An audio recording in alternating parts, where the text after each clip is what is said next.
চাদর দেওয়া জায়েজ হতো, জান্নাতুল বাকিতে 10,000 সাহাবীদের মাজার আছে। সুবহানাল্লাহ। হযরতে ওসমান রাদিয়াল্লাহু তাআলা আনহু শুয়ে আছেন জান্নাতুল বাকিতে। হযরতে আয়েশা আমাদের মা রাদিয়াল্লাহু তাআলা আনহা শুয়ে আছেন জান্নাতুল বাকিতে উন্মুক্ত আকাশের নিচে। আহারে। হযরত আব্দুল্লাহ ইবনে মাসউদ রাদিয়াল্লাহু তাআলা আনহু শুয়ে আছেন জান্নাতুল বাকিতে, চাদর নাই, আগরবাতি নাই, মোমবাতি নাই, কিচ্ছু নাই।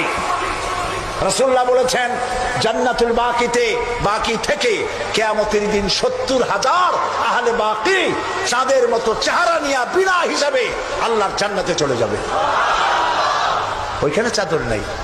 আর আমরা আমাদের দেশের পীর সাহেবদের মাজারে চাদর দিয়ে, আগরবাতি দিয়ে, মোমবাতি দিয়ে সর্বনাশ করছি। প্রিয় ভাই সব, এটি শিরক, এটা জীবনেও আমরা আর করবো না। রাজি আছেন? রাজি আছেন? কারা কারা রাজি? দুই হাত উঁচু করে দেখা।